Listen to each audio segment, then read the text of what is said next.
Welcome to Teaching Through a Functional Approach to Language. Part 1. The case for a functional approach to language. This is a short presentation on teaching, learning and language designed for teachers, elementary through secondary, who are beginning a study of language as part of improving what and how they teach. Improving our teaching. Lots of ways to do that. Why focus on language? Most of us sense there's a profound connection between language and learning, but before we get into that, I'd like to tackle a related question. Learning what? Not all learning is educational. What is the learning we're talking about in the context of school? This is like asking, what is schooling for? Well, there are many answers to that question, including official answers supplied by administrators and policymakers, as you're well aware. But let's just say, for argument's sake, there's at least one of its purposes is to expose children in as fair a way as possible to the uncommon sense ways of making sense of human experience that are thought to be truthful, promising, and in different ways enriching and worthwhile. From this perspective, schooling, to the extent that it's been successful, would give you a variety of uncommon sense ways of making sense. So, if this is at least part of the ideal, everyone would deserve a fair crack at accessing those desirable uncommon sense ways. Uncommon sense ways versus common sense ways. What's going on? Let me illustrate with an example.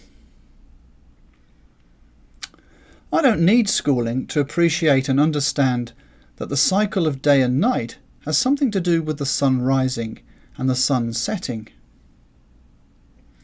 I can see this for myself, and I can easily communicate the experience to others. Look, isn't that a beautiful sunrise or sunset? Now it will be day, now it will be night. But I can't directly see this.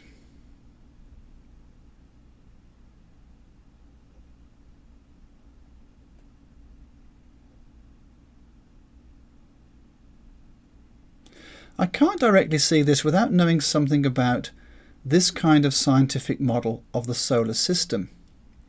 And there's a lot to this model, and it's not any old model. This model may be familiar to you now, but there was a time when it was utterly unfamiliar. It seems we are in the realm of uncommon sense experience. And notice it is couched not in everyday kinds of language. The concepts here have to be deliberately learned, and in some way studying is going to be involved. You learn science by studying it. What does that mean? Well, perhaps something like, you have to put yourself in the way of how this field thinks of things, how it makes sense of phenomena. This shouldn't mean uncritically swallowing it, but it does mean getting a feel for it, becoming familiar with how it goes about making meaning. And think on this. It took literally thousands of years of human history, human struggle, and collaborative inquiry for us to have scientific insights. Uncommon sense knowledge is a hard-won, precious phenomena, and to access it requires study. No one is born with it, and that's where school comes in. School. The place where our common sense understanding of things and our everyday forms of language meets the uncommon sense of academic practices and technical forms of language. So what makes for success in school? To be clear, let's say what it is not before we say what it might be. Well, it's not requiring students to leave their common sense ways at the door as though these are deficient or unintelligent. All of us are encultured creatures with ways of understanding and valuing that we've grown up with. Many of us probably have a preferred dialect that frames our cultural identity. Yes, it's possible to learn more than one dialect. We have multilingual potentials. But still, there is often a preferred one that we are most at home with. The dialect that says, this is me. So we should not do things that signal to students that their dialect, their preferred language forms, are in some way deficient and something to avoid or eradicate. No, quite the opposite. So looking at it positively, we'd want to accept that students are not empty slates, they have a wealth of experience and understanding, and so lessons could be, amongst other things, an opportunity to put common sense ways of understanding in dialogue with uncommon sense ways. Yes, we should start where the students are. This means we have to give them opportunities to show where they are. But it also means giving them the means and space to reflect on the tension and dissonance produced by their new learning. How do we do that in a sensitive and responsible way? There aren't easy answers here. Students do a lot of amazing things with language, so let's find ways to celebrate that, but let's also help students learn to expand what they can do with language, which would mean that lessons could be, amongst other things, an opportunity to learn new registers. New registers, that is, new ways with language that have nothing to do with undermining students' dialects and everything to do with expanding meaning-making repertoires, especially as these pertain to the kind of work that academic fields require. In a nutshell, we should celebrate students' dialects and cultures, yet design lessons and teach in a way that expands their meaning-making repertoires or registers. It's important to understand the distinction between dialect and register. Dialect refers to forms of language variety influenced by location and particularly cultural identity, while register refers to forms of language variety related to achieving certain functions as influenced by certain social contexts. Learning an academic field is less a matter of learning a new dialect and much more a matter of acquiring new registers, academic registers. Well, what's involved in this? We learn language. We learn through language. We learn about language. So said M.A.K. Halliday, one of the founders of systemic functional linguistics, or SFL. The first idea is fairly obvious. Learning language is a natural consequence of the way we are wired. We can't help it. It's a lifelong development that only diminishes if we suffer brain damage. We learn our mother tongue almost unconsciously. The second idea may seem somewhat obvious too. To understand that the Earth is rotating about its axis as it scribes an elliptical orbit about the Sun involves knowing the conceptual backgrounds to many of the words. Many of the words reference a whole web of other concepts that are technical and precise in their meaning. Elliptical and axis both have precise mathematical meanings, and even relatively familiar words like earth and sun take on precise meanings here that are nestled in a whole web of other concepts and ideas. Okay, but this is still a little simplistic, for it really is more than just paying attention to vocabulary. But this claim can only become clearer when we better understand the concept of register.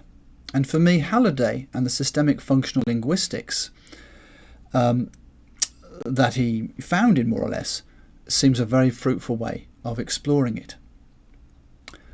And when we've done this, the third idea really comes into its own, as Halliday's point here is that the third idea actually reinforces the second idea.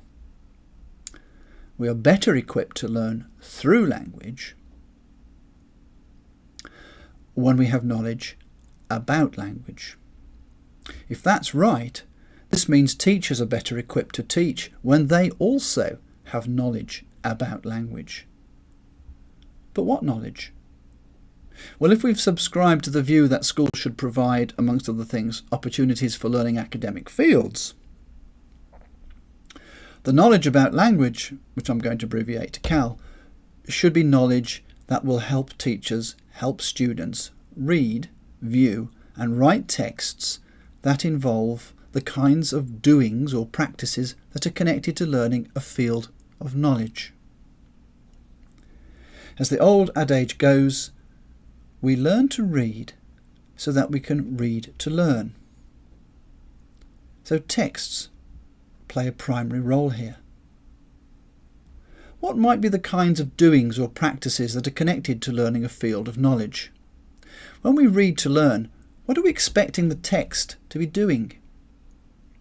Well, in addition to learning what we might call a content, also learning something about the ways of thinking that characterise different fields, and these ways of thinking are realised in registers and organised in genres.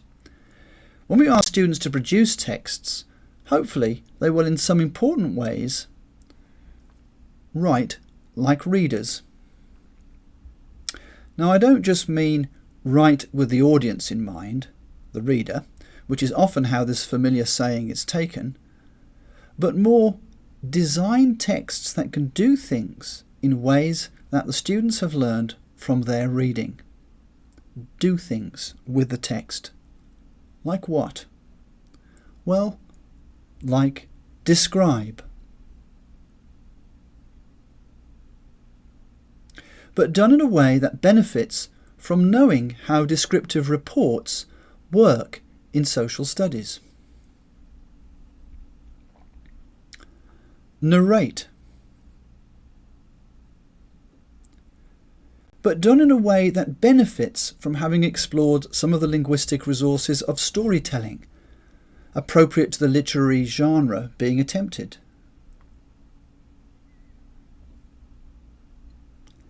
Analyse. And benefit from understanding how this is an amalgam of several genres. A macro genre, perhaps involving procedural and explanatory components that would convince a scientist that you care about scientific rigour and thoroughness. Explain. A common genre or subgenre in history is a consequential explanation that lays out the multiple effects from one cause. And these would be different to factorial explanations, which cover multiple causes for one effect, or sequential explanations, where the sequence of something is explained. The point is, there are these and other kinds of choices. Recount. Recounts, especially personal ones, like this one, tend to be very popular in early elementary classes because this text type is familiar and common in everyday uses of language. The more academic uses take us into the realm of historical recounts, handling events and time in a more objective way. And again, all this is realised linguistically in ways it would be helpful for teachers and students to know about. Argue. Many fields use argument genres, but they deploy their resources differently. Understanding the linguistic choices here goes a long way in being able to grasp the way a field tends to legitimate itself, rightly or wrongly.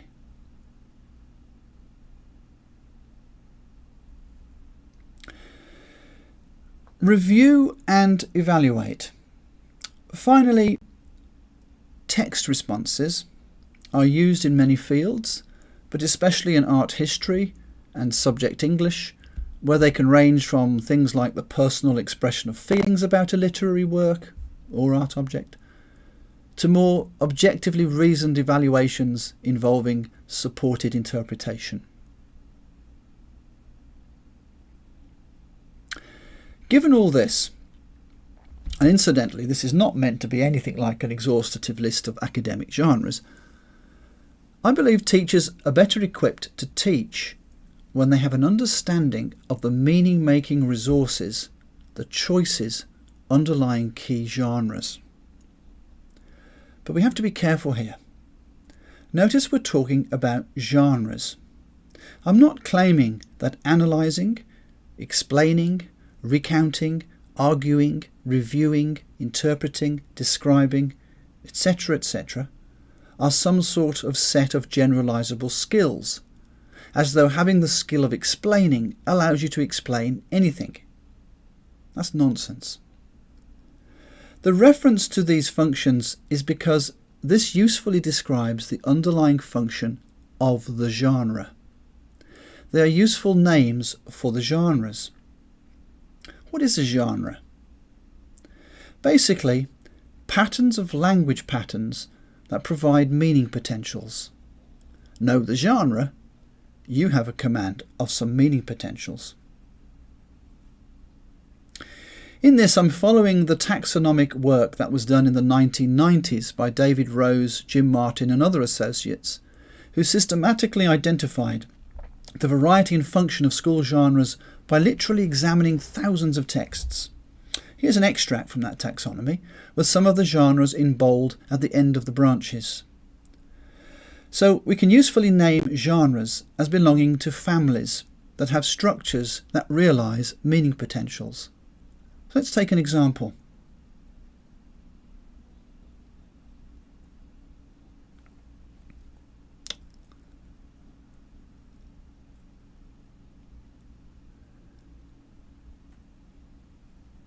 The genre descriptive report is a genre so named because it belongs to the informing reports family, with a specific purpose of describing one thing. Now, such a genre will have an even more specific social purpose in the field of social studies. This could be something like informing in as objective a way as possible how a US custom like saying the pledge came about and its perceived significance. That would be work appropriate to the practice of social studies. The pedagogical point here is that as teachers, we have to connect the genre's purpose to the purposes of the uncommon sense field we are teaching. And amongst other things, this means understanding what the field is committed to, what its legitimation codes or ideologies might be, and how these are realised in texts that students are going to read and write as part of their learning. All this is going to be facilitated by having a language to talk about language in ways that get to this.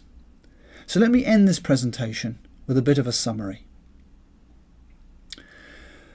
One of the central purposes of school, but certainly not the only one, is to learn uncommon sense ways of thinking embodied in forms of knowledge or academic fields.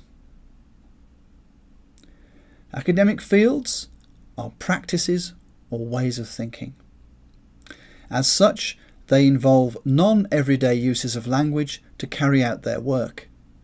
These uses not only involve technical vocabulary, but also ways of valuing and thinking we can collectively call academic discourse. We learn language, and this is a natural process, and we learn through language. So learning a field involves learning a discourse as part of finding our way within its practices. We can also learn about language, and a certain knowledge of language can help us learn through language. Pedagogically, all this implies that teaching and the design of curriculum might be more effective if knowledge about language informs such things as scaffolding. How can we help students negotiate unfamiliar discourses? Developmentally sensitive staging in the way we design curriculums. For example, what level of language sophistication should we reasonably expect at the different levels of schooling, and for students whose primary language is not the language of instruction, our ever-growing ELL population, for example. And last but not least, the use of meta-language. Meta-language means language that talks about language. And an important question here will be what meta-language can be usefully made explicit for students so that they can better learn with and from academic texts. Well, the next video in the series will lay down the key assumptions that lie behind the SFL approach to language, the foundations for what can furnish us with what I believe is a pedagogically useful meta-language. So check out Teaching Through a Functional Approach to Language 2, which focuses on register. And please consider subscribing to this channel by clicking the subscribe button. Alright, thanks for watching.